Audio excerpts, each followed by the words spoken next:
Assalamualaikum warahmatullahi wabarakatuh. Bismillahirrahmanirrahim. Alhamdulillahi rabbil alamin. Wassalatu wassalamu ala asyrafil mursalin Sayyidina Muhammad wa ala alihi wa sahbihi wa tabi'ina wa man tabi'ahum bi ihsan ila yaumiddin. Asyhadu an la ilaha illallah wa asyhadu anna Muhammadan abduhu wa rasuluh. Allahumma salli ala sayyidina Muhammad wa ala alihi wa sahbihi ajma'in, amma ba'd. Ma'asyiral hadirin wal hadirat, Bapak Ibu jamaah salat subuh Masjid Al-Ittihad rahimakumullah. Mudah-mudahan barokah majelis Al-Quran ini kita semuanya diberikan kesehatan jasmani dan rohani, dimudahkan segala urusan, dikabul segala hajat, diampuni seluruh dosa, dan insya Allah Al-Quran yang kita baca ini nanti menjadi cahaya dan syafaat di hari akhir. Nanti kita juga mendapatkan ilmu yang manfaat fid dini wad dunya wal akhirah. Al-Fatihah. A'udzubillahi minasyaitonirrajim. Bismillahirrahmanirrahim. Alhamdulillahi rabbil alamin. Iyyaka na'budu wa iyyaka nasta'in. Ihdinas shiratal mustaqim. Shiratal ladzina an'amta 'alaihim ghairil maghdubi 'alaihim waladdallin. Sing ngajine mboten ngantuk ganjarane penuh. Sing rada ngantuk ganjarane separuh. Hari ini kita membaca surat Al-Baqarah ayat 23 dan 24. Al-Baqarah 23 dan 24. Seperti biasa kita baca tartil dulu. Kula rumiyin panjenengan niraaken.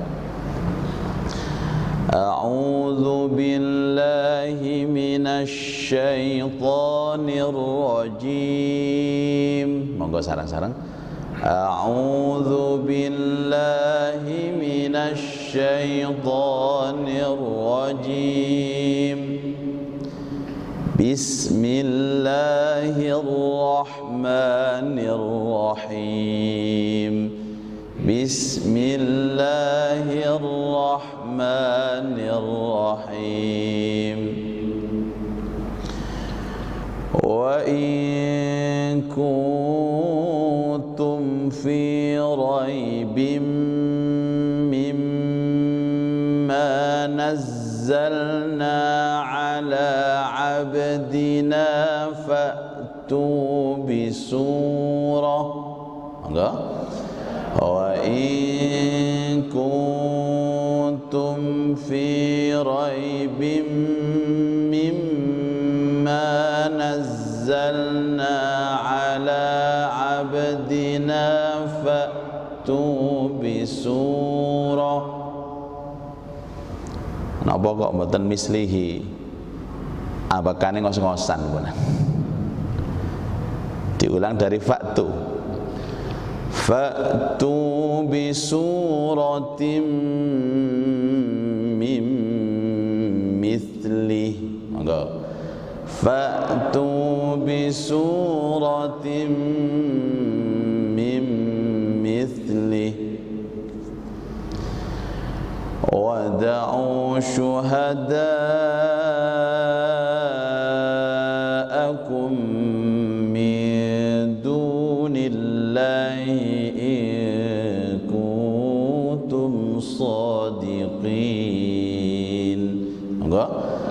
Wada'u syuhada'akum min dunillahi in kuntum shadiqin. Ayat 24. Fa in lam taf'alu wa lan taf'alu fattaqun nar. Monggo. Fa in lam taf'alu wa lan taf'alu fattaqun fattaqun nar. Diulang dari fattaqu. Fattaqun nar allati waquduhan nas wal hijarah.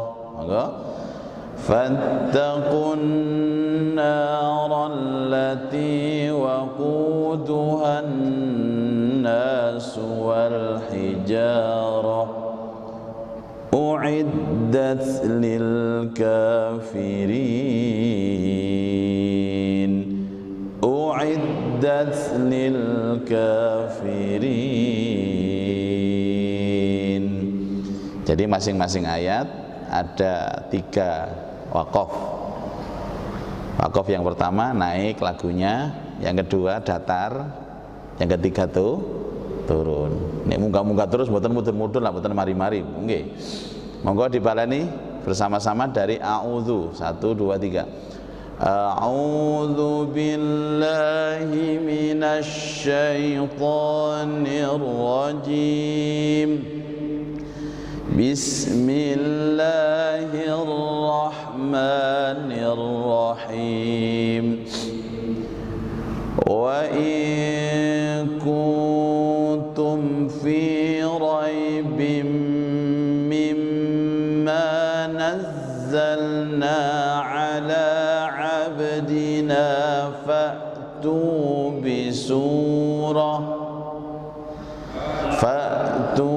bisuratin min mithlih wada'u syuhada'akum min dunillahi in kuntum shadiqin.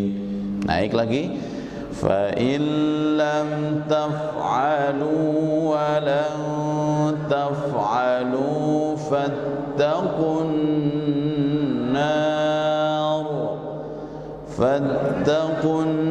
nar allati waquduha an-nas wal hijarah u'iddat lil kafirin. Shadaqallahul azim. Ayat 23 dan 24. Bapak Ibu, sebelum ayat ini, ayat 22 Al-Baqarah menjelaskan tentang kebesaran Allah melalui alam semesta. Kalau ingin dijelaskan, bumi sebagai hamparan, langit sebagai atap, kemudian diturunkan hujan kepada kita, dari hujan itu bisa tumbuh bermacam-macam buah-buahan. Ayat ini juga berbicara tentang kebesaran Allah. Sama-sama berbicara tentang kebesaran Allah. Nek rumiyin bahas masalah alam semesta, ayat kauniyah, tapi teng mriki di ayat 23 niki kebesaran Allah karena Allah menurunkan Al-Qur'an. Jadi Al-Qur'an ini tanda kebesaran Allah. Makanya mukjizat yang terbesar yang pernah Allah turunkan di muka bumi ini adalah Al-Qur'an. Jadi panjenengan ini nyepeng megang mukjizat yang terbesar. Nek rumiyin beberapa nabi diberikan mukjizat kali Allah. Mukjizat itu sesuatu kebesaran Allah yang diberikan kepada nabi untuk melemahkan musuh-musuhnya. A'jaza yu'jizu itu melemahkan artinya Ibu. Ajuz itu lemah. Misalnya enten rajulun ajuz, laki-laki niku lemah. Biasanya pun sepuh. Nek sing wedok imro'atun ajuzah, wong wedok pun sepuh. Wong wedok sepuh niku biasanya umur pinten, Bu? Diarani sepuh niku umur pinten? 80 napa 60? Napa 100? Soale enten tiyang mriki niku masih 70 niku gak gelem diarani tuwa, Pak. Pakaiane Masya Allah, gawe celana jin iki lho, dibolongi dengkule disuwir-suwir ngoten. Sangakno tambah model padahal tambah sampel niku. Pun. Jadi mukjizat itu sesuatu yang melemahkan. Contoh dulu Nabi Musa. Mukjizat yang paling masyhur napa? Tongkat. Tongkat bisa membelah lautan, tongkat bisa menjadi ular. Untuk melemahkan siapa? Firaun. Mukjizat Nabi Isa, wadah Bu.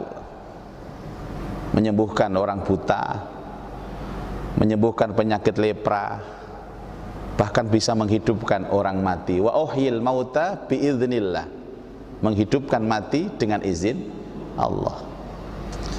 Di antara sekian mukjizat niku, yang terbesar adalah Al-Quran. Dulu ada nama Nabi Dawud, itu mukjizatnya bisa melunakkan besi Bapak Ibu.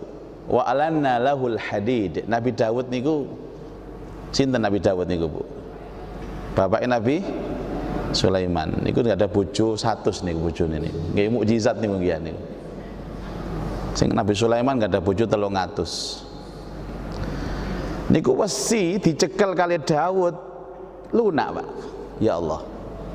Makanya beliau itu zaman perang Raja Tolut sama Jalut niku lah dadi panglima niku Dawud niku.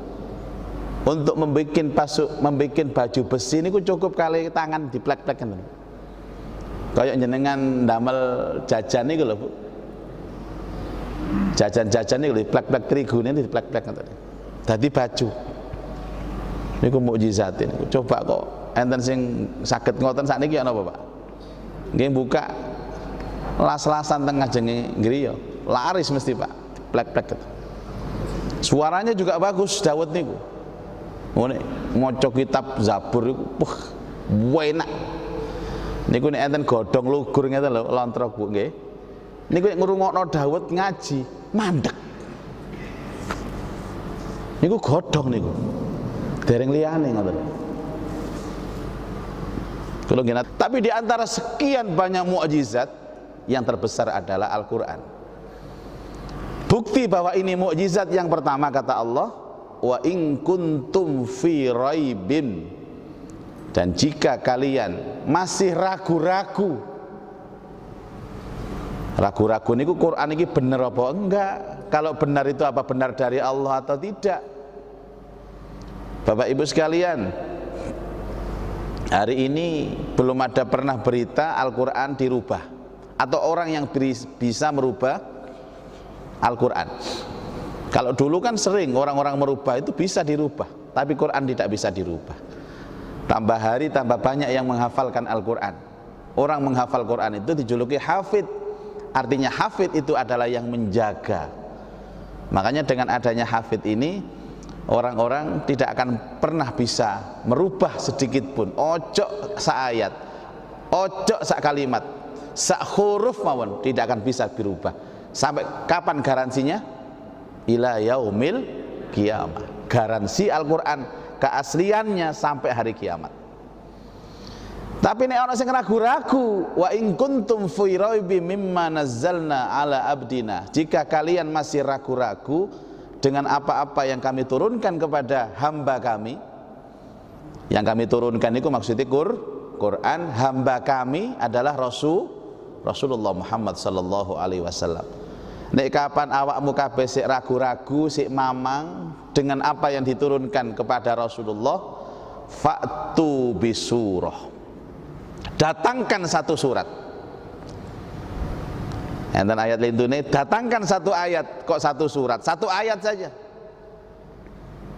Mimmisli, yang sepadan dengan Quran. Yang sepadan dengan Quran.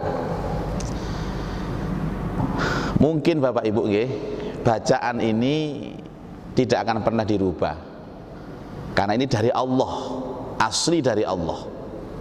Dari Allah diturunkan kepada Jibril, Jibril langsung dibawa kepada Nabi Muhammad, Nabi Muhammad diajarkan kepada sahabat, terus tabi'in, tabi'ut tabi'in, sampai kepada guru-guru kita, ulama-ulama kita, ustadz-ustadz kita sampai kepada kita. Jadi bacaan sing kula njenengan maca niku wau, itulah bacaan di mana Jibril mengajarkan kepada Rasulullah dan Rasulullah mengajarkan kepada sahabat. Gak ditambahi, gak dikurangi. Fa idza qara'nahu fattabi' Qur'ana. Tadi panjenengan semerep bacaan Rasulullah ya tadi, Pak. Mungkin yang berbeda itu penafsiran, Pak. Lah nek pun ngomong penafsiran niki mboten produk asli Allah, mboten produk asli Rasulullah, tapi produk ijtihad dari manusia. Nek penafsiran pasti banyak perbedaan, Bapak Ibu. Rumiyin mawon rame-rame ini Al-Maidah 51 niku ono sing ngomong aulia itu pemimpin, aulia itu teman-teman sejawat, aulia macam-macam.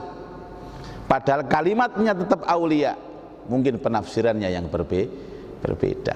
Tadi panjenengan nek ngaji Quran tenggene bundi niki Waru misalkan, ngaji Quran kali kula teng Waru, mungkin ngaji Quran malih pindah umat teng Jakarta, niku padha Bu, sing diwaca nggih padha. Manten-manten moro-moro pindah teng Malaysia mriku, ngaji Quran nggih padha sing diwaca. Manten-manten pindah teng Amerika, nek mboten Amerika nggih Ameriki, ini ku nggih padha, bacaannya ndak bisa dirubah. Tapi nek jenengan ngaji tafsir teng Waru, ojo tenggene Jakarta, pindah masjid lho siji jan Ustaz jelasaken.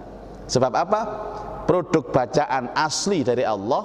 Kalau produk tafsir itu memang dari buah pikiran manusia yang masing-masing punya pikiran. Ayo datangkan, ditantang kali Allah. Niki jenenge ayat tahdid. Napa Bu? Tahdid, tantangan.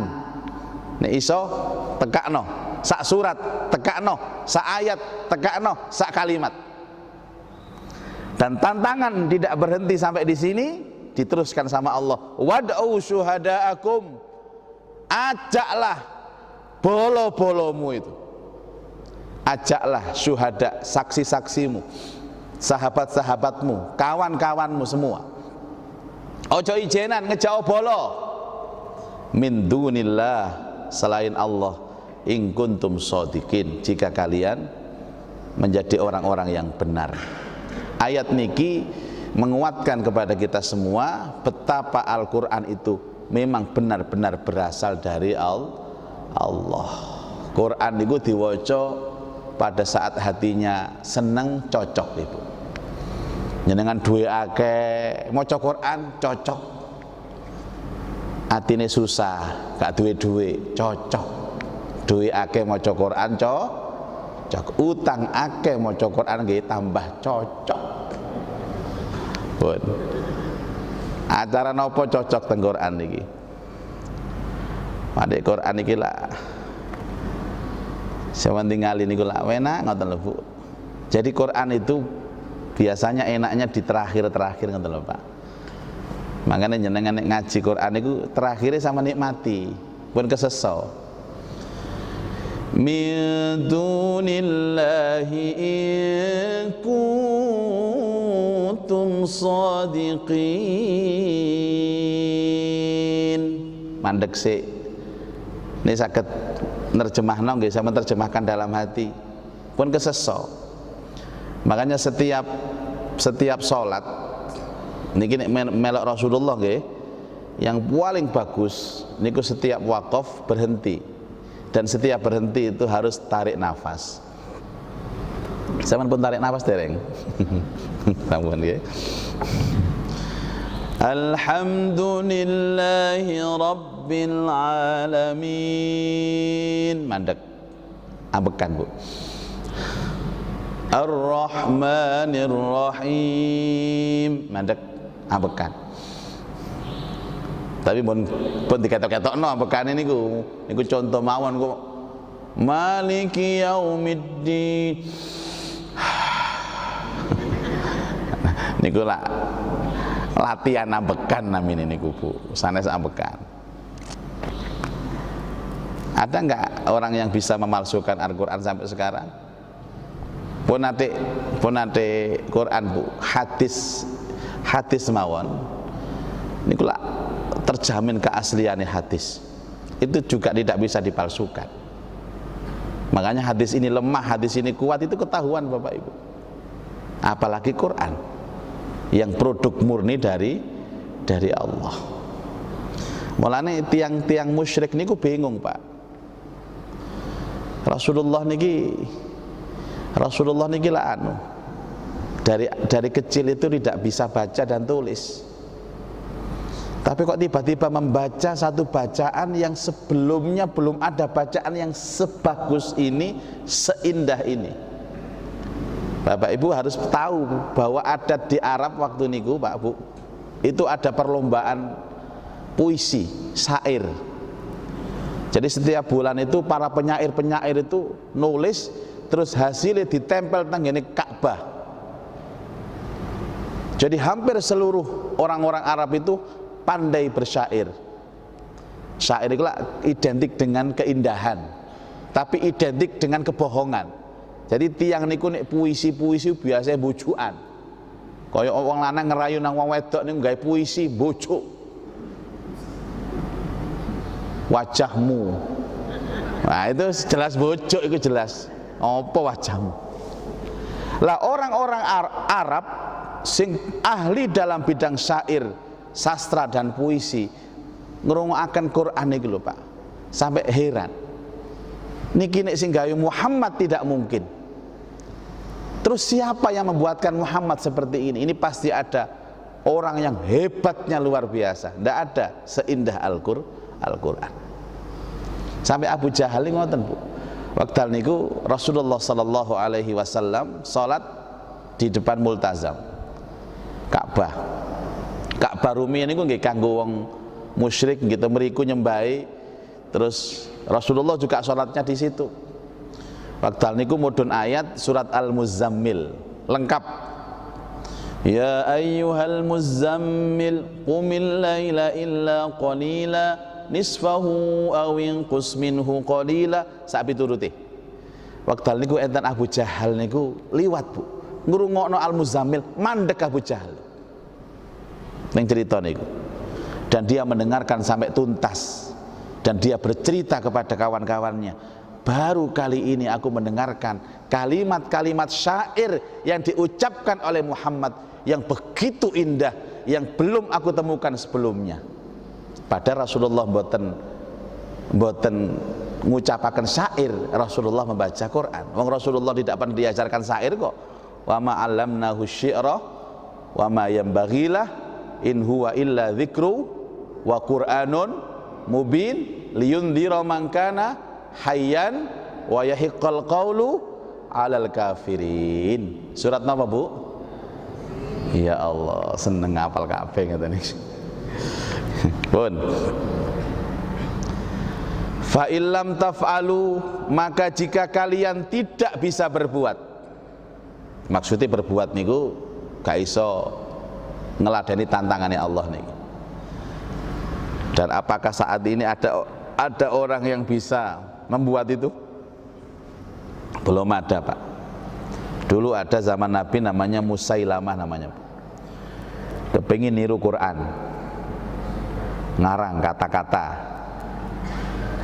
Judule surat Al-Fil. Nah, Al-Filu Malfil, gajah. Apakah gajah itu? Al-filu hayawanun kabir. Gajah itu hewan yang besar. Lho niku sapa sing gak weruh ngoten lho, Pak. Niku lak karepe niru Al-Qari'atu mal-Qari'ah ngoten lho nggih.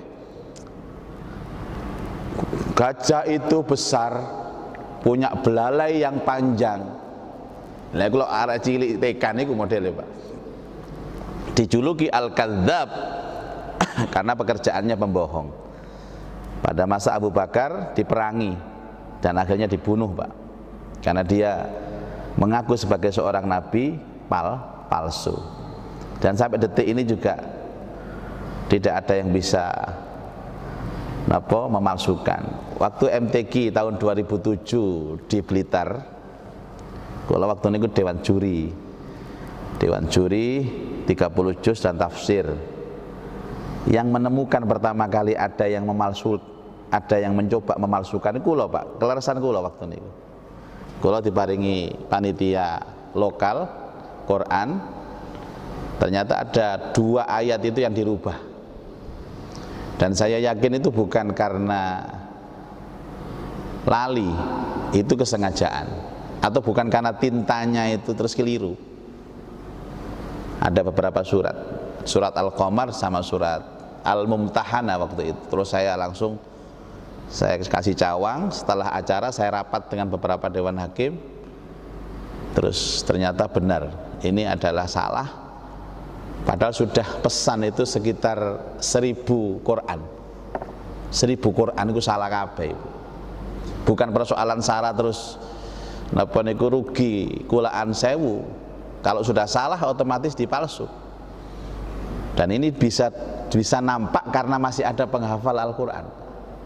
Akhirnya diusut. Bu ya napa ditutup ta pabrike terus pundi niku.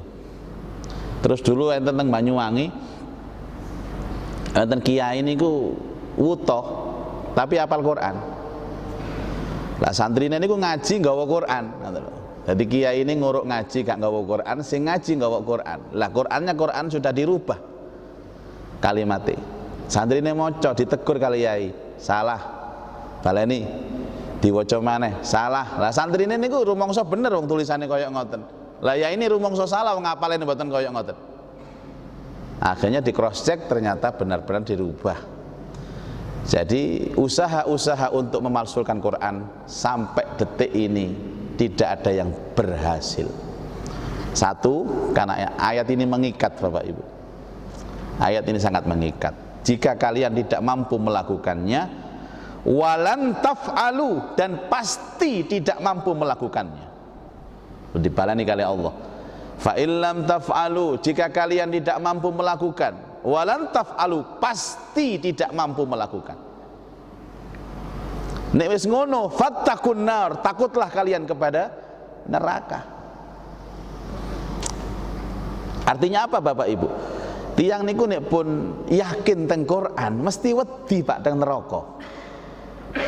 Lho napa urusane tiang niku wedi teng neraka? Orang itu kalau sudah takut dengan azab biasanya nurut. Niku naluriah. Ngoten. Sami ngeten iki Pak. Niki nek gak gawe masker teng Embong, Surabaya, ya Sidoarjo didenda 250.000. Denda niku sing jenenge azab Pak. Nggih azab. Tiang niku nek pun sumerap ngoten niku mesti wedi. Nek pun wedi nurut ngoten lho. Menungso niku pancene gawane ngoten Bapak Ibu.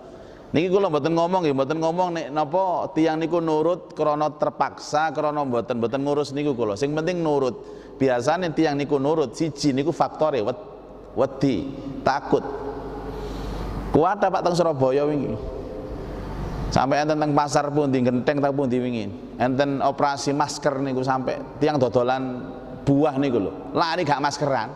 Akhirnya kreseke dek irung mriki. Kresek niku. Tunggu yuk. Dadi Satpol PP ini apa nyekel niku lho, maskeran iki masker Pak, ini masker terbaru, bahannya kresek. Enten malih sing lanang niku ngomong teng sing wedok, "Mah, daripada papa beli masker punya mama loh dipotong jadi 2, kan itu modelnya kayak masker gitu loh, kan pengiritan gitu loh. Punya mama yang lama-lama dulu sudah yang nggak kamu dulu kan mama itu langsing, sekarang kan lemu. Yang dulu itu dipotong jadi 2, papa satu gitu. Katon kayak karet mawon Pak, kan modelnya pun ngeten ki. Niku mboten tiyang lintu kula kiambak. Lah terus kalau jawab, ya ndak apa-apa wong itu. Cuman sebaiknya laki-laki itu memakai punya istrinya. Karena apa? Manungsa ini nggak ada akal Bu, nggak ada ute. Umpama nggih nek nggak ada bojone dhewe kan biasa Bu, biasa. Ojo maneh wadahe jerone yo biasa. Maksudnya ngoten. Tapi ini punya orang lain, takutnya itu Mas gawe terus mikir sing yo apa yo ngono lho. Niku sing garai haram, akhirnya mboten masalah maskere, pikirane sing garai haram. Jadi banyak kreativitas niku Bu. Enten sing sarung sing lawas-lawas disuweki gawe masker. Ngapunten bapak-bapak nggih enten jeroane gawe masker kan bahan karet ngoten lho Pak Bu. Iku lha opo bahas kaya ngono iku lha opo? Kalau niku bahas Pak, efek takut itu penting. Orang yang dari awal tidak takut dengan azab, tidak akan ada pintu kebaikan untuk sadar Bapak Ibu. Makanya kita itu kan kadang-kadang mikir, ayo membahas siksa kubur, ayo membahas siksa neraka. Dan itu dijelaskan oleh Rasul, siksa kubur niku modele yok nopo. Kalau enten buku bagus Bu, mungkin jenengan tumbas, utawa kapan-kapan ngadakno pengajian khusus karangan Imam Al-Qurtubi, 7 malam mencekam di alam kubur judulnya. Mbok. 7 malam mencekam di alam kubur. Kira-kira kok ngadakno pengajian iki kan sing teko paling. Wedi kabeh. Duh, tapi orang kalau sudah takut Pak Bu, efeknya apa? Taat. Sadar. Orang kalau hidup tidak ada rasa takut, mentang-mentang Pak. Makanya selalu saya sampaikan dalam ayat wama nursilu bil ayati illa takhwifa, tiadalah Allah menurunkan tanda-tanda kebesarannya kecuali untuk memberikan efek takut kepada manusia. Contoh kalau dianggap corona ini adalah wabah dari Allah untuk memberikan efek takut, dari takut itu muncul peraturan-peraturan seperti protokol kesehatan dan lain sebagainya. Banyak orang berubah itu sadar baik, diawali dari pintu takut. Ibu nyenengan nek mboten wedi ambek bapake arek-arek, gak kira taat sampean Bu. Bisa mentang-mentang sing lanang disentaki ae. Karena hatinya ndak ada rasa takut. Enten YouTube niku kalau buka wingi sing lanang ditewendang Ibu. Sing lanang kewuru, sing wedok lewemu ditendangi. Ampun mah, sampai ampun ngoten lho. Niku sing golek dhuwit ditendang kok ngoten. Karena enggak ada rasa takut. Anak enggak ada rasa takut kepada orang tua, dia pasti tidak akan pernah taat kepada orang tua.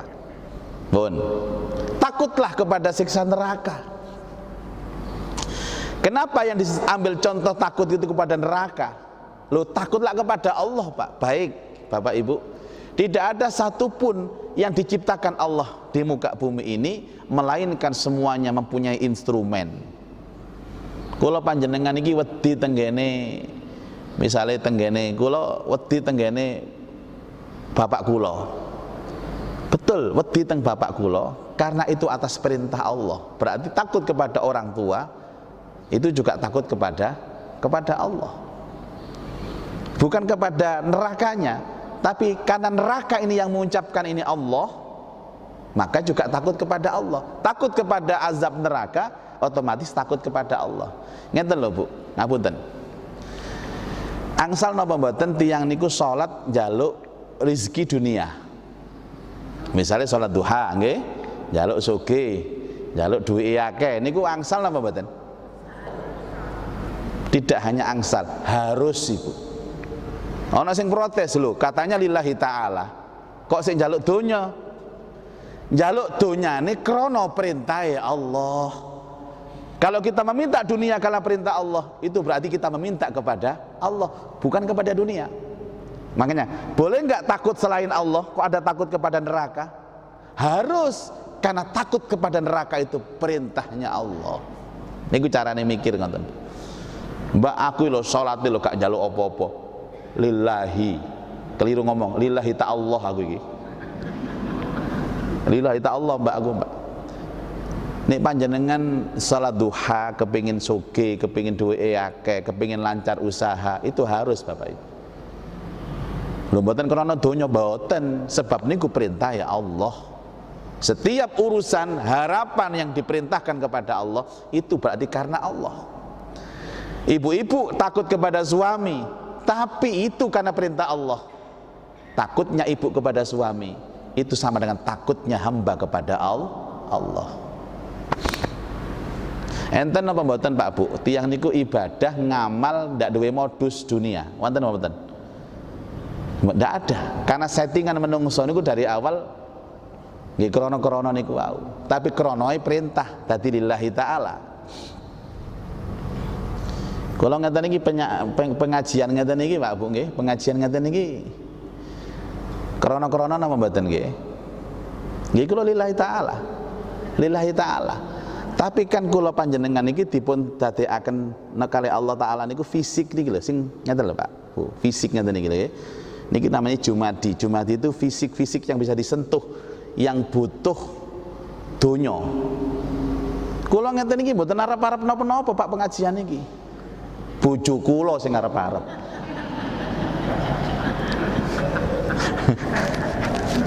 Sakit mawon ya. Leh. Saestu.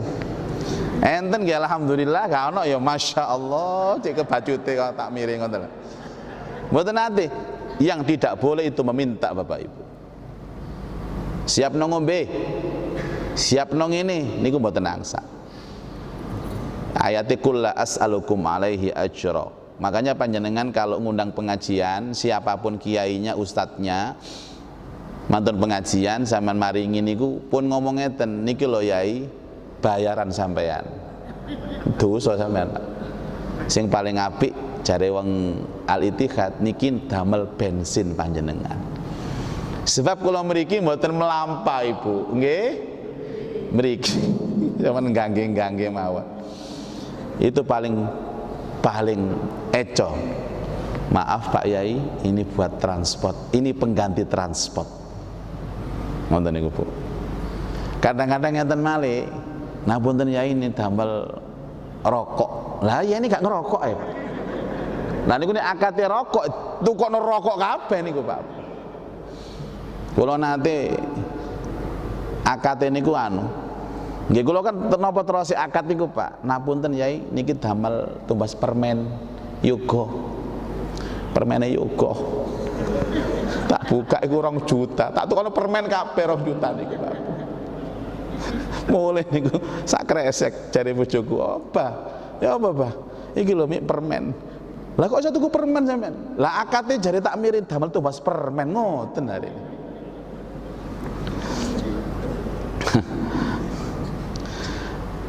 Yang kedua alasan takutnya waquduhan nas, yang bahan bakar neraka itu dari manusia.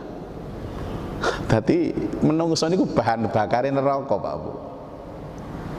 Wal hijarah dan batu. Niku makna apa maknane Pak Bu? Bahwa manusialah yang diberikan napa amanah untuk menjalankan hidup, sehingga manusia inilah nanti yang punya konsekuensi masuk surga dan masuk neraka. Nek wedhus mboten Pak, wedhus mboten, kucing mboten. Wong mereka tidak punya amanah apapun, mereka hanya peran pembantu dalam kehidupan. Nek menungso peran utama. Peran utama dalam kehidupan ini kali Bapak Ibu. Siji menungso, loro jin. Wa ma khalaqtul jinna wal insa. Ya ma'syarul jinni wal ins. Jadi menungso niki. Makanya ndak ada nanti namanya maaf PT mlebu neraka niku mboten enten. Mboyok napa besok teng akhirat PT niku. Apa sih enten napa mboten? Insyaallah nggih enten Bung. Mriku kanten ayam panggang barang nggih. Ayam geprek nggih, ayam betutu barang kathah mriku besok. Nggih kangge nyiapaken jenengan sing mlebu swarga niku. Lah nek ayame mboten enten. Wong kula niku wau dalu ndugi Malang, Pak. Ngaos diratoba kali panitia mriku. Sate kambing, Bu. Masyaallah.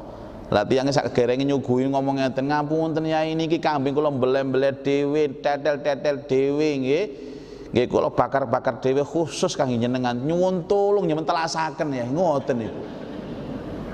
Niku enten 50 tusuk kula 30 langsung kelenger kula ngaten ya Allah tangi subuh niku ya Allah gliyeng-gliyeng. Allahu Akbar. Malane gak mboten saged kuru kula niki Bu. Ya ngoten bendalu sate kambing, winjing sate sapi. Pun. Lu erek wetengku. Gara-gara bahas badokan niku. Ini ancaman dari Allah. Jadi bahasa-bahasa ancaman itu ngoten Bapak Ibu. Sudah neraka itu panas, plus bahan bakarnya menungso. Masya Allah. Kalau kapan-kapan jenengan, mungkin Ustaz Najib makin nggak ada buku saya kalau Pak Bu tentang neraka detail karangan Dr. Mustafa Murad konco dugi Al Azhar. Judulnya niku Nisa'u Ahlin Nar, wanita di ambang neraka. Judulnya ini terjemahannya ngoten, pun diterjemahkan. Saged difotokopi. Niku bukunya mboten nonton mriki. Itu hanya ada di Saudi sana.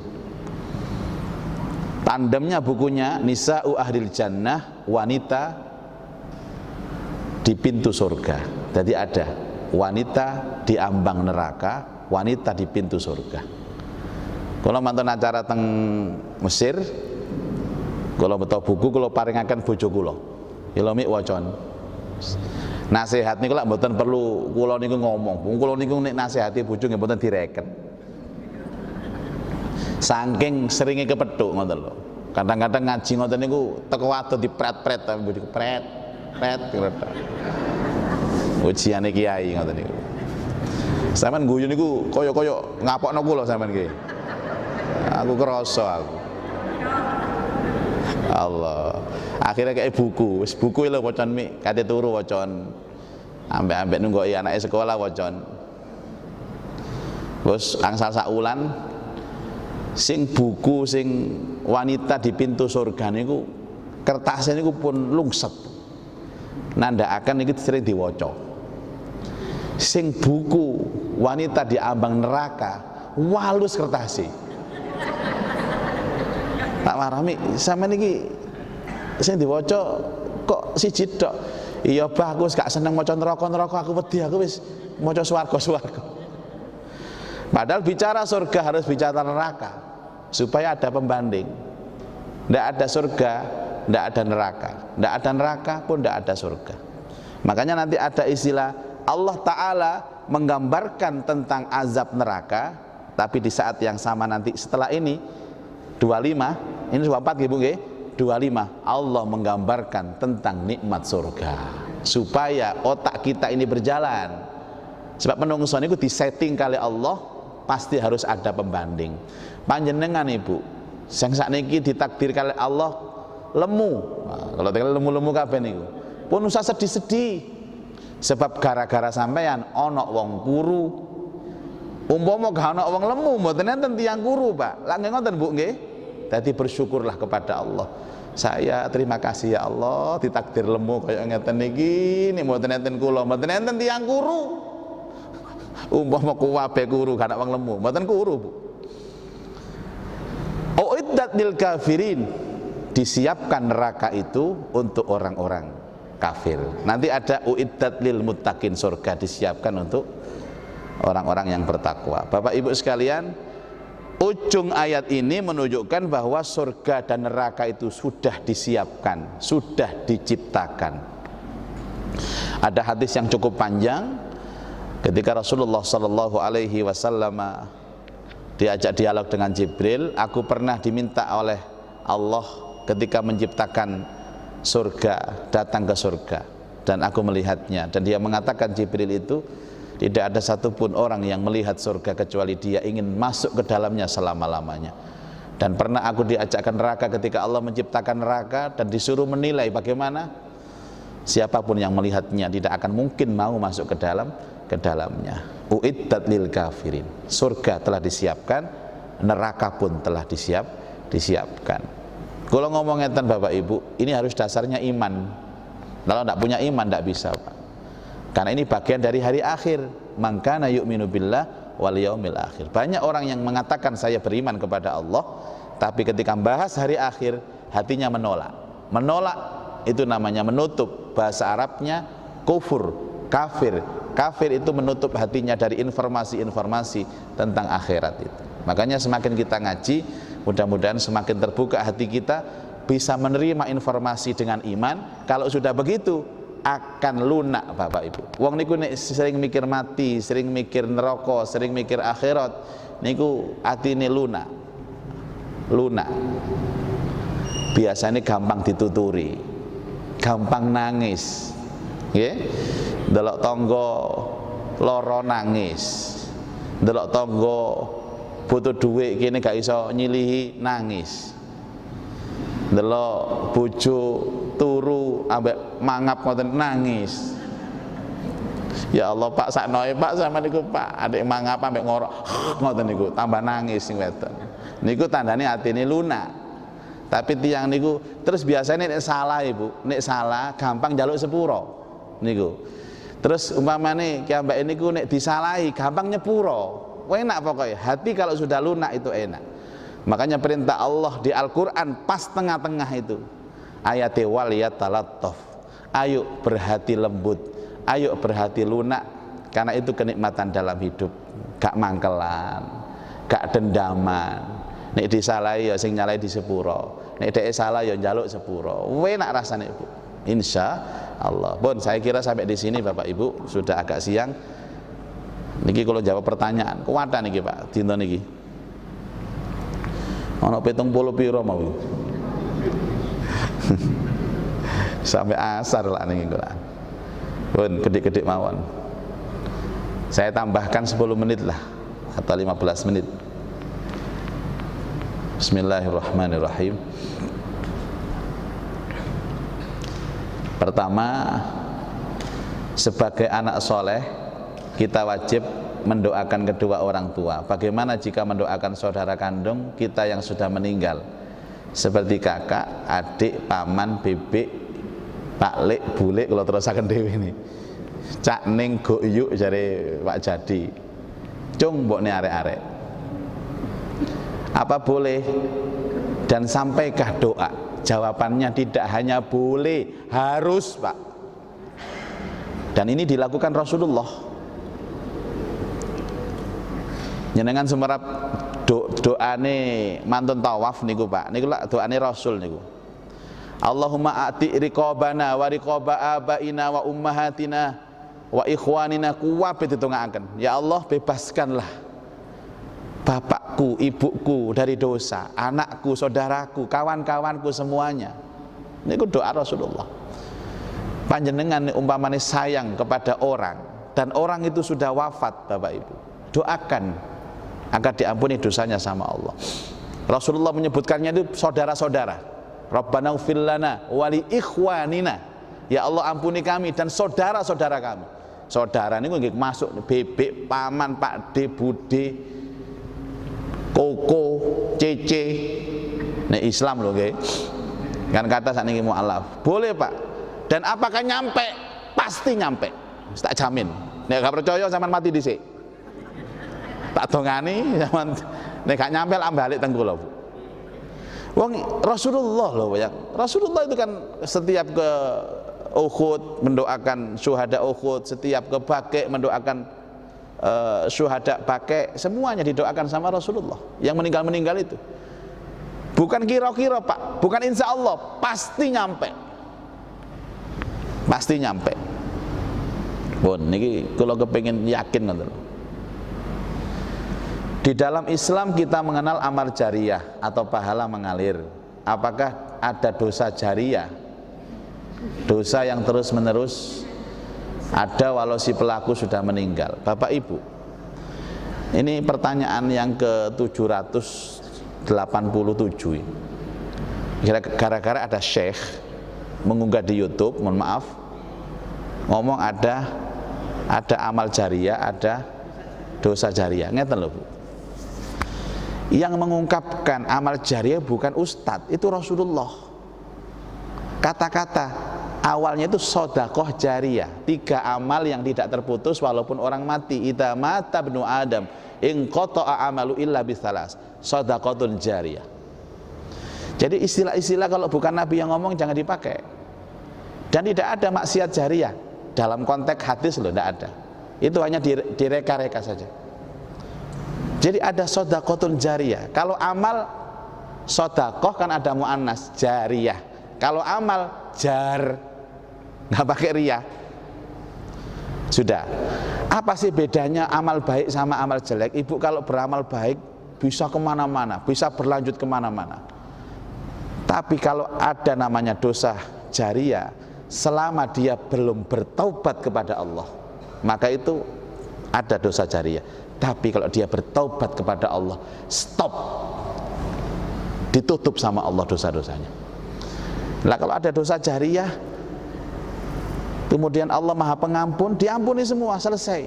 Saya mau cerita, Bu. Dulu katanya ada nyenengan nih angsal kiriman video, kiriman tulisan sing api-api, sampean cross check dulu bener apa salah, manfaat atau tidak. Jadi kalau kita mau nge-share niku difikirkan dua, bener napa salah, siji, nomor kali manfaat napa mboten. Kalau dua ini syarat tidak ada, jangan di-share. Mentang-mentang paketannya si akeh ngesar. Padahal itu salah. Apalagi gambar-gambar gak kena ngoten niku. Kula sering dikirimi kalau kanca-kanca grup niku lho, Pak. Mau Ustaz izin nge-share gambar. Niki enten rondo anyar. Ngoten mesti di-share teng kula. Lho memang kula niki hobi rondo ta yo napa? Mboten, Bu. Nggih kadang-kadang ngoten mawon. Dipikir dulu. Karena kalau sudah nge-share, dibaca, selama panjenengan nggak sadar, nggak tobat, terus mengalir. Mungkin itu yang disebut dengan dosa jariyah. Tapi bukan kalimat dari Rasul, yang kalimat dari Rasul itu hanya amal jariyah, bukan dosa. Tapi kalau jenengan bertaubat kepada Allah, Allah hapus semua. Kalau nggak ada konco, Bu, artis, nek kalau sebut mesti tepang sampai. Wonge wayu, wis wayu pokoknya. Wong kula nggih normal kok. Rumiyin nom-nomane niku film panas, Bu. Sampeyan semua film panas napa, Bu? Nggih teng geni niku film syur napa? Lho wong kene gak tapek cerdas masalah ngoten. Oh, panjenengan pura-pura gak ngerti ngoten. Film buka-bukaan, film porno, rumiyin nom-nomane, Bu. Tapi di saat dia sepuh, dia sudah berhijrah. Teman saya menyaksikan dia itu berubah sudah. Wis salate dijogo. Wis jangankan yang wajib sunah dilakoni. Sampeyan kalah Bu ambek iku, Bu. Mbak iku. Aku karena keperucut ngono mbak iku. Ngono karena di WA ambek ibu-ibu. Sinten Pak Yai, sinten sing kepo ngoten jenenge. Terus dia menangis, Bu. Sarang haji kali kula nangis. Kula niki Mbak Yai, saya ini sudah bertaubat kepada Allah, tapi gambar saya, film saya sudah tersebar kemana-mana. Mosok kula niki dosa jariyah? Tidak, Mbak, tidak ada dosa jariyah bagi orang yang bertaubat kepada Allah dengan taubatan nasuha. Tapi ngeten kula pun didelok kali tiyang, ya gak apa-apa, ya panjenengan ya apa biyen anjen. Wong aku ya ndelok sampeyan biyen iku ya ana. Seakan, Bu, seakan tiap hari menangis kepada Allah. Lihat film, kan sekarang diunggah semua film-film lawas itu loh, Bu, metu kabeh nang YouTube itu. Ya Allah, film Masya Allah, gak gawe apa-apa. Sudahlah, Mbak, bertobatlah kepada Allah. Dan jangan pernah menonton itu lagi. Kok dilala oleh bojo, suaminya itu baik, ridho sekali. Sudah dia bilang di depan saya, Mama, Papa menikahi Mama itu menikah sekarang dan akan datang, bukan menikahi Mama zaman dulu. Sudah, stop. Tapi saya kan dilihat orang, Papa. Sudah, yang penting Mama ndak lihat, Papa ndak lihat. Coba nek sing lanang delok ngoten nggih cekot-cekot, Bu. Ya Allah ngoten. Ngoten niku nggih. Jadi sudahlah. Jangan bikin orang putus asa dalam dosa.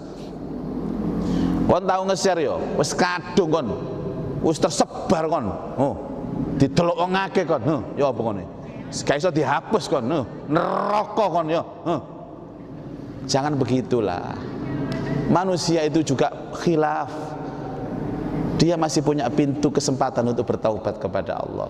Nggih, dosa jariyah tetap mengalir dosanya kecuali bagi mereka yang bertaubat kepada Allah dengan sungguh-sungguh dengan taubatan nasuha. Duh wis mlebu. Sinten Yai? Tiang wedok niku. Lho ngono sapa sing WA iki? Oh alah rek. Mboten angsal, Bu. Nggih nek sampean anu nggih monggo, tapi sering mlebu TV. Waduh. Niku nek kadung ngeling-eling Pak sampai nangis niku jerit-jerit. Eling-eling maksiat biyen lho. Masya Allah. eling-eling maksiat pian. Saya dulu masih jahiliyah Pak Yai, tak umbar kabeh. Tak umbar kabeh sak awak nih, tak umbar sedaya, tak dol murah-murah. Tak obral teng wong lanang biyen iku. Aku yo batin, Mbak, cek emane Mbak, kok ayune koyo ngene hari ini. Nek elek ngono gak eman aku. Astagfirullah. Iki gara-gara WA niki lho. Aku gak seneng aku di WA ngene iki pun. Sudah ya. Apakah tergolong riya apabila kita share ajakan sholat, puasa, sunnah dan lain-lain? Riya, mboten riya itu bukan karena share-sharean, Bu, tapi karena hatinya. Nek panjenengan ngelampai, niki contohnya nggih. Misalnya puasa Senin, ayo kita puasa Senin. Nek jenengan ngelampai terus kepingin dakwah, ngejak wong apik, ya mboten riya. Riya itu bukan nilai orang kepada kita, tapi itu adalah antara kita dengan Allah. Nek tiyang niku panjenengan kulino, ayo tahajud, mboten masalah wong dhek nggih tahajud. Enten malih sing modus Bapak Ibu, nge-share ayo tahajud, dhek dhewe turu. Kula nate ngoten niku, tak telepon mari nge-share. Ternyata turu. Lah kon mau nge-share apa? Kula pas tangi Pak Ustadz ngoyo dulu tak share niku. Supaya dianggap orang lain baik, ya ini riya namanya Pak Bu. Tapi jenengan niati lillahi ta'ala, sudahlah biar Allah yang tahu. Sebab tiang mengajak kebaikan itu juga poinnya dapat baik, Bu. Satu orang mengajak tahajud misalnya jenengan angsal pahala tahajud. Sing ngejak niku. Tapi nggih melok tahajud ngoten. Ojo ayo mending ngaji yo. Dhek gak ngaji. Nah niku jenenge ayat napa? Lima taquluna ma la taf'alun kabura maqta. Kenapa engkau menyuruh orang sesuatu yang tidak engkau lakukan? Engkau akan mendatangkan murka Allah. Murka Allah pun. Apa betul munculnya Wahabi itu membunuh banyak orang keturunan Nabi Muhammad yang tidak mau mengikuti pendapat masuk golong belum ya? Oh si akeh niki Pak, kedap-kedap. Oh dereng niki.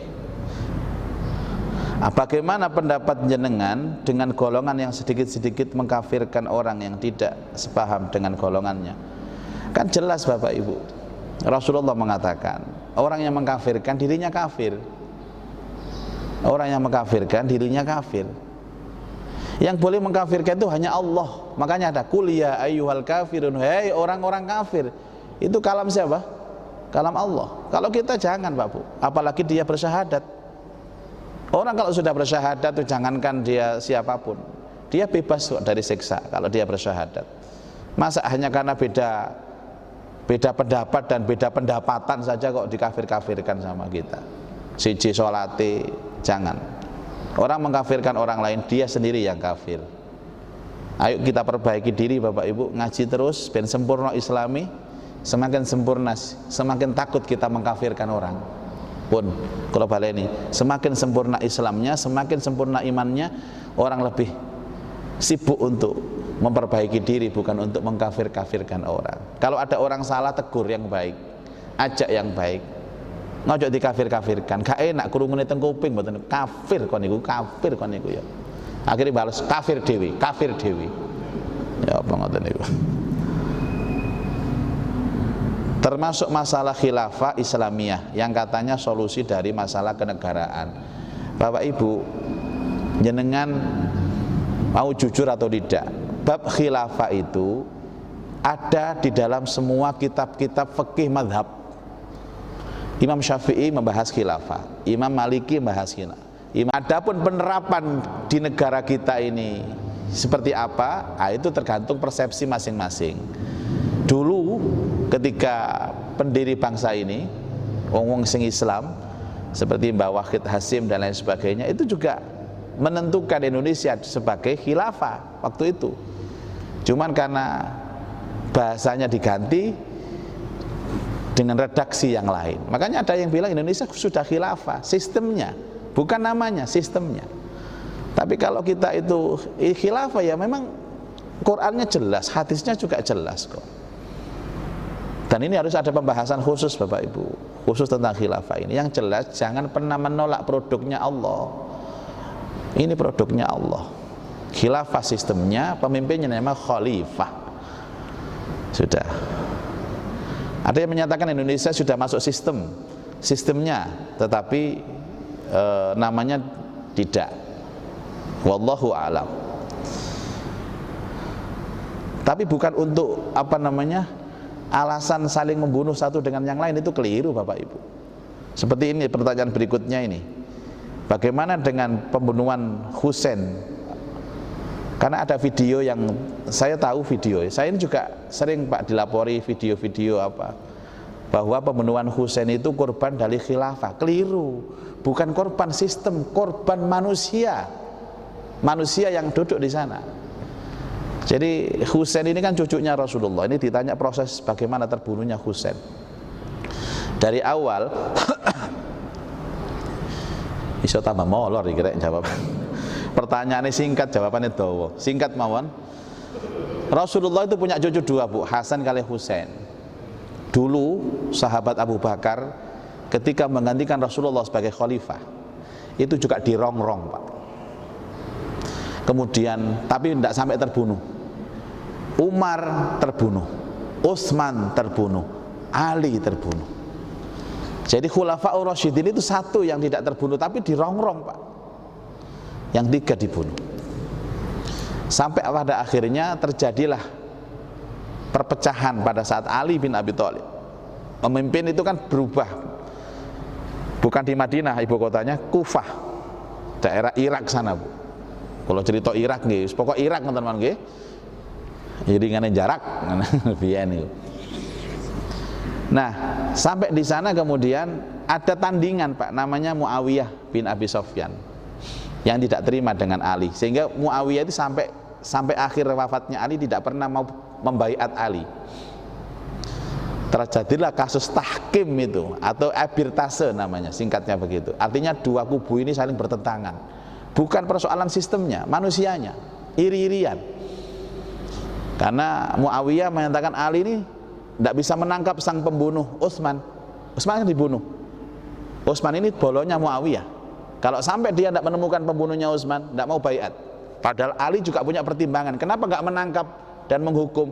Karena waktu itu masih abu-abu, belum jelas. Ini pun jadi pertentangan. Sampai akhirnya Ali wafat, kemudian digantikan namanya Sayyidina Hasan. Lah Hasan ini Bapak Ibu sekalian tinggal di Kufah. Sementara Muawiyah juga bikin lagi di Damaskus, Syria. Sampai akhirnya Hasan ini mengajak kepada Muawiyah, tidak mau. Sampai akhirnya Hasan pindah ke Madinah. Kemudian Muawiyah punya anak namanya Yazid bin Muawiyah. Dari sinilah benih-benih terus rasa benci, rasa hasud itu terjadi. Sampai akhirnya kemudian ada surat dari Kufah menginginkan bahwa Hasan ini agar dibaiat. Hasan ini dibaiat. Tapi ternyata di sana sudah ada Yazid. Dulu pernah punya panglima namanya Ubaidillah bin Ziyad, itu ternyata berkhianat kepada Yazid. Akhirnya dengan singkat cerita, Husain ini kepingin datang ke Kufah karena atas permintaan orang sana, membawa 72 pasukan. Tapi sudah tercium dengan panglimanya sana, mereka mengirim 4.000 pasukan sampai di kota Karbala inilah dikepung Sayyidina Husain itu. Dan yang membunuh itu siapa, Pak? Itu putra dari sahabat Rasulullah Sallallahu Alaihi Wasallam, namanya Umar bin Sa'ad bin Waqqas. Bapaknya itu orang dekatnya Rasulullah, tapi anaknya membunuh cucu Rasulullah Sallallahu Alaihi Wasallam karena fitnah, karena propaganda, adu domba yang dilakukan oleh beberapa orang. Mereka saling bunuh, akhirnya dibunuh, dicincang, kepalanya dipenggal, Pak. Ini selangkangannya itu tusuk sama tombak, sejarahnya itu di 10 Muharram tahun 61 Hijriah. Jadi bukan karena sistem khilafahnya, karena personalitinya, karena orangnya. Jadi jangan ada statement lagi, Pak, terbunuhnya Sayyidina Husain ini korban khilafah. Tidak. Khilafah itu sistem, dipakai tidak dipakai silahkan, tapi itu produk dari Allah Subhanahu wa ta'ala. Dan yang namanya terbunuh, dibunuh, itu memang inilah wajah potret dunia. Ini wajah potret dunia. Wallahu alam. Panjang, Pak, ini, Pak, ceritanya, Pak. Baiklah, itu yang sedikit saya jelaskan. yang saya ketahui. Tapi saya meyakini bahwa Sayyidina Husain ini bukan karena persoalan sistem. Kalau sistem itu insya Allah sudah benar, karena orang-orang yang mengisinya ini Pak yang keliru. Bagaimanapun peraturan, kalau yang menjalankan nggak baik, pasti akan muncul ketidakbaikan. Wallahu alam. Munculnya Wahabi membunuh banyak orang keturunan Nabi Muhammad yang tidak mau mengikuti pendapat beliau. Pendapatnya Wahabi ini dibunuh semua. Apa betul? Lagi-lagi semua yang sudah berujung kepada politik, ini kan politik Pak sudah. Ini politik. Beberapa dzurriyyah Rasulullah yang di Mekah kemudian terusir. Akhirnya mereka tinggal di Yaman. Yaman itu Hadramaut itu. Tapi masih ada yang di Mekah, masih ada di Madinah. Cuman mereka tersisihkan dengan itu. Makanya kekuasaan ini Pak yang menjadi faktor penentu. Panjenengan tidak bisa merubah apapun kecuali dari kekuasaan. Kaya awak dhewe niki ngomong tok, mboten saged ngerubah. Misalnya sampean wajib gawe masker. Karena apa? Karena kekuasaan. Kalau saya mewajibkan jamaah pakai masker, ya gak payu Pak kalau ngomong. Makanya semua pertanyaan ini orientasinya kepada aliran politik, aliran kekuasaan, rebutan kekuasaan. Apakah dengan pemerintah sekarang yang banyak melakukan korupsi, kita harus demo? Ini mancing-mancing aja nih arek-arek iki. Masa kalau ngejak demo harus melakukan kudeta? Enggak lah Pak. Enggak lah. Kalau sampai kudeta ya enggak lah. Kita masih punya porsi negosiasi yang baik. Jadi sampaikan pendapat-pendapat itu dengan yang baik dan doakan mereka akan mendapatkan hidayah. Kita pun tidak tahu loh Pak, kita ini jari ini. Jangan-jangan kita diprovokasi untuk itu. Kita juga nggak tahu. Saat niki sampai arus bawah pun sing diomong politik. Nang pasar-pasar itu ibu-ibu ngomong politik kabeh. Sampai nyang-nyangan Brambang, nyang-nyangan Lombok ngomong politik kabeh. Padahal mboten paham. Kalau sudah tidak paham itu ya bahaya Bapak Ibu. Makanya dulu banyak orang demo tapi nggak paham. Si didemokan itu apa nggak paham. Wis pokoknya aku melok-melok Pak. Lah melok-melok itu adalah sesuatu yang paling berbahaya. Namanya taklid. Apakah kita boleh meminta kepada Allah saat meninggal nanti sedang dalam keadaan sholat atau berpuasa? Loh kenapa nanggung Pak? Ya minta husnul khotimah gitu aja loh. Biar nanti Allah yang noto seperti apa mati kita. Ya Allah nanti kalau bisa saya mati dalam sholat, kalau bisa saya nanti mati dalam puasa, tidak perlu. Minta husnul khotimah itu masuk di dalamnya mati dalam keadaan puasa maupun sholat. Yang terakhir, menurut Quran hadis ukuran orang yang meninggal dunia dikatakan husnul khotimah itu seperti apa? Satu, meninggal dalam keadaan punya iman, itu husnul khotimah. Meninggal dalam keadaan punya iman. Setiap orang yang meninggal dalam iman itu husnul khotimah. Kemudian ada keterangan lain seperti meninggal dalam keadaan tenggelam, meninggal dalam keadaan sakit kena wabak, meninggal dalam keadaan kebakaran, meninggal dalam keadaan kecelakaan. Itu banyak yang menyatakan. Tapi intinya pada waktu meninggalnya itu dia membawa iman dan yang tahu hanya Allah. Jadi jenengan nggak boleh menuduh loh Pak. Oh itu husnul khotimah, nggak boleh. Makanya katakannya muga-muga husnul khotimah. Enten muga-muga iki. Mboten angsal niku matine apik wong iku husnul khotimah, ndak bisa. Yang menilai baik tidaknya hanya Allah. Kita ini hanya berharap Bapak Ibu. Ono sing ngomong omahe kobongan, dhek gosong. Wah iku suul khotimah iku. Gak mati syahid itu, sangit itu. Gosong. Bukan itu Bapak Ibu. Jenengan tahu matinya Hamzah itu bagaimana? Tidak ada orang meninggal dunia lebih tragis daripada matinya Hamzah bin Abdul Muttalib. Tragis Pak. Wong ini dia sudah dibunuh, dodone dibedel, jantungnya ditokno, dikunyah sama Hindun itu. Dan Rasulullah melihat jenazahnya itu nangis. Dan lebih tragis lagi karena yang meninggal itu banyak. Tolong carikan kain, nggak ketemu kain. Akhirnya carikan daun, godong Bapak, kain nutup ini godong.